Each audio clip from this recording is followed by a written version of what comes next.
Hey, welcome to Comic Artist Pro Secrets. My name's Ethan Van Sciver. I am the host, comic book artist for DC Comics for 20 years plus, and so happy today. This is just I would even say I'm chipper, because of this right here. This is Jordan B. Peterson's 12 Rules for Life: An Antidote to Chaos. This was a book that I was waiting to see. Anxious to get my copy because I illustrated it and I collaborated with Dr. Peterson on the illustrations, which was a heck of a lot of fun. Now, how did I get to know Dr. Peterson? Well, 5-6 years ago, I was working on a comic book called Batman: The Dark Knight with a writer named Greg Hurwitz, and Greg Hurwitz's wife is a clinical psychologist. Dr. Jordan Peterson is a clinical psychologist as well, very well-known one, and they were friends. His family's friends with Greg's family. Anyway, Dr. Peterson's working on his manuscript for this book. This is his second book, and he had decided that he'd like to have illustrations head every chapter.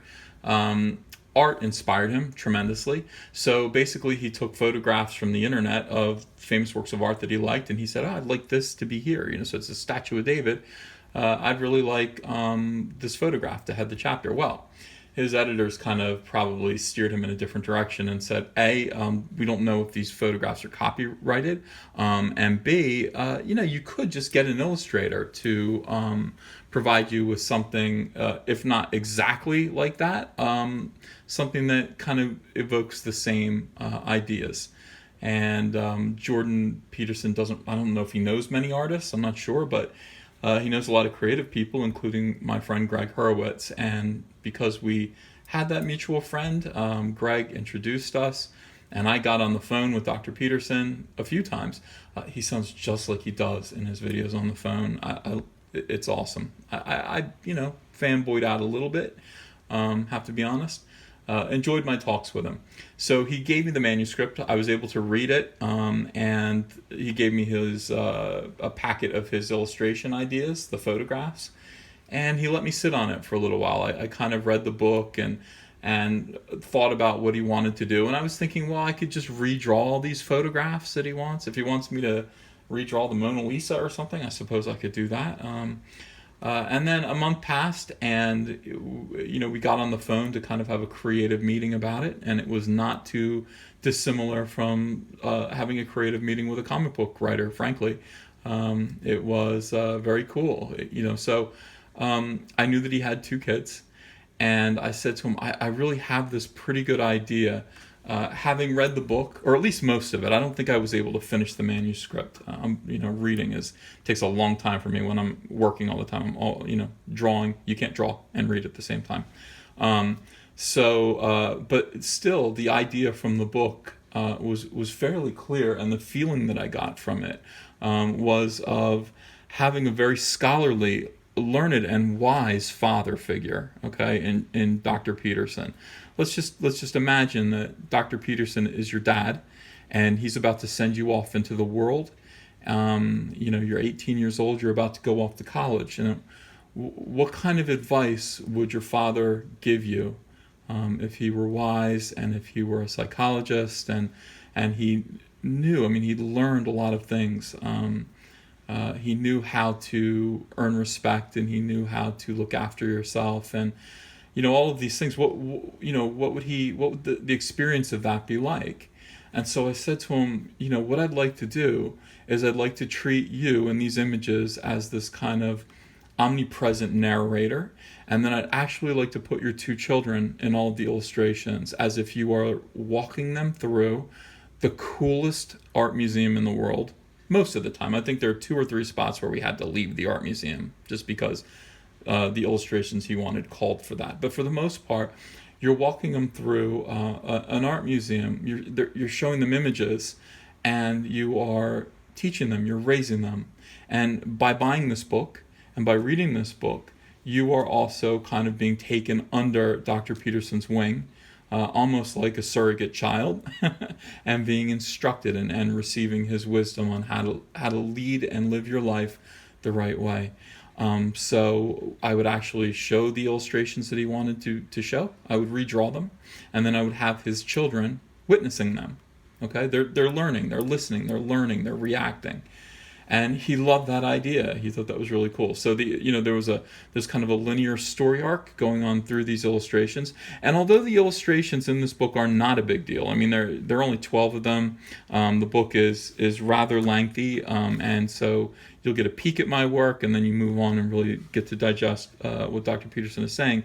Still, I wanted my contribution to this book to be as interesting as it possibly could be. So let's crack this open now. Much to my chagrin, Dr. Peterson was on a TV show, and he referred to me as Ethan Van Scriver with an extra R in it. And this has been happening to me my whole entire life. Nobody can imagine, the letters SCI and there being a hard C sound in there, because what we have are words like scissors and science. There's no science. There's no skizzers. So Skyver, S-C-I-V-E-R, is a very strange word. People tend to insert an H to make it Shiver, or an R to make it Scriver and make it look like it makes sense. Well, it doesn't make sense because it's Dutch. So unfortunately, even though when I heard him call me Ethan Van Scriver, I went, oh no. And I think I did rattle off a quick email to him and said, please spell my name right in the book. It's Skyver. Nope. It didn't make it. I think he had already called me Ethan Van Scriver, and it made it to print that way, and it's a little bit of a bummer, but again, I shrug. My contribution to this is very, very minimal, and although I'm happy to be there, I wish my name were spelled right. It isn't, and that's just something that we're going to live with. So let's open to chapter 1, and we see the initial illustration that I did. I don't know if I should move the camera closer or not. I don't know. This might look okay on your screen, depending on where you're watching it. Stand up with your shoulders back. I mean, basically, he gave me a picture of two lobsters kind of fighting. So that's what we have here. Here are his two children, and they're standing in front of a lobster tank at a fish market. I imagine this fish market is out on the street on the way to the art museum that they're about to go to. That's the only way I could make this make sense as a story in my mind. Okay, so that's what they're doing here, and they're just watching. And I love drawing children. I used to read a comic book from Marvel Comics called Power Pack, and it was drawn by John Bogdanove, who's one of my favorite artists, and also June Brigman, who was another just great cartoonist. And they both really studied children and how to draw children, how they behave. And I don't know, like I really enjoyed their artwork. And so it was, and most people can't draw kids. Honestly, in comics, they kind of draw miniature adults. That's just not the way kids' bodies look. And they're fun to exaggerate with these sort of skinny legs and big feet and everything, and slightly larger heads than adults have in relation to their bodies. So I enjoyed it. It is fun to draw children. And all right, so that's chapter 1. Chapter 2, treat yourself like someone you're responsible for helping. What a great thing. What a great attitude. What a great way to think about things that you do and the way that you go through life. And this painting, and I wish I remembered the names of the paintings. I knew them when I was drawing them, and they went right out of my head, and I should have made notes, but I didn't. So you guys might know. And we talked about the meaning of this painting, me and Dr. Peterson, and how basically, you've got death here. This is a succession of life here. This is a pretty young woman. Look how modest she is. Look, she doesn't want to be, she's looking at old age scornfully, and old age is kind of looking at her, and old age is nude, by the way. She's pulling away her clothes, in a sense. She's almost saying, live life, be free, be happy, and you're not doing for yourself what you would do if you had the wisdom that I've attained now. And look, I'm arm in arm with death, and time is running out. So treat yourself like someone you're responsible for helping. Do the right things. Live your life properly now. Here's a little baby down here. I suppose this infant is this woman. I'm not really sure. For some reason, Jesus is in the sky twice. Two Jesuses. I went ahead and drew them in. And he talked about this creepy tree here as well. He had thoughts about that, and this owl, which represents wisdom. And in front of this, I just have his daughter kneeling and tying her shoe. A very simple act of helping oneself.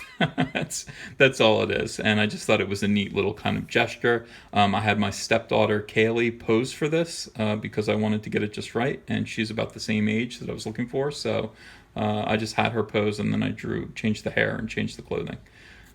So very good.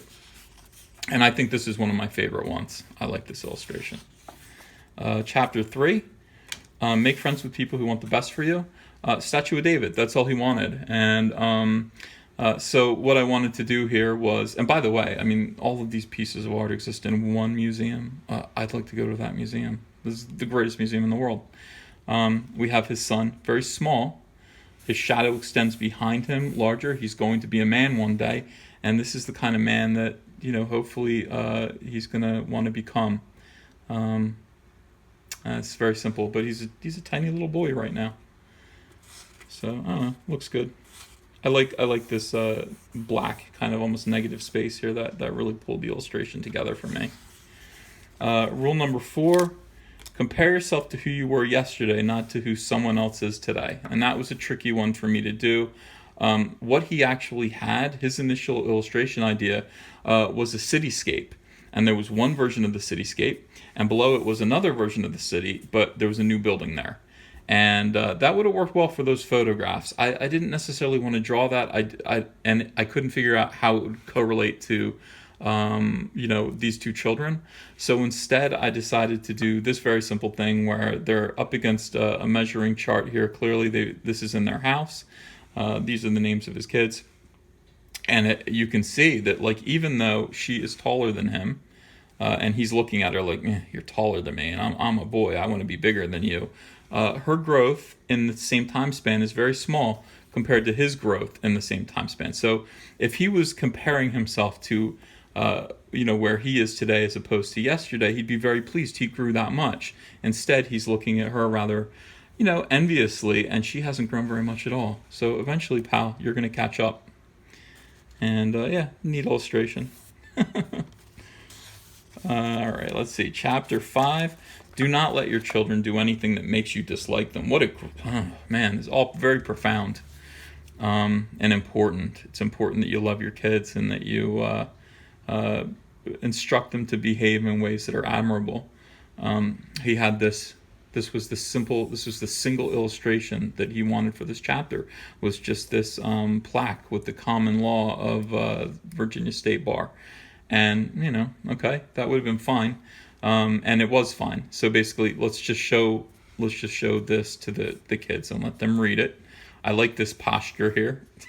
He's very intent. He's taking it in. And what I did, basically, instead of having to hand draw this, and I wanted to hand draw everything, I just took the photograph that he gave me and I filtered it out, and just luckily was able to find a nice black and white of it, put it down there. Perfect. Exactly what the piece needed. Here comes my favorite, Rule 6. Yeah, and this was fun boy, does it look good shrunk down. Wow, that looks good shrunk down. I mean, these illustrations were done a little bit bigger, like maybe it was, this big, the original. So shrunk down to this size. The detail is very, very impressive and fun to look at. Set your house in perfect order before you criticize the world. And he simply had a photograph of this sadistic murderer, probably from the 1920s or 30s, maybe from the 40s. I don't know. I'm not sure who he is either, but I'm sure he goes into it in this book. And it's basically, he just wanted this kind of thing. And I just went, well, I'll draw that. I don't know how to put the scary guy next to the kids. Again, I don't want to scare the kids.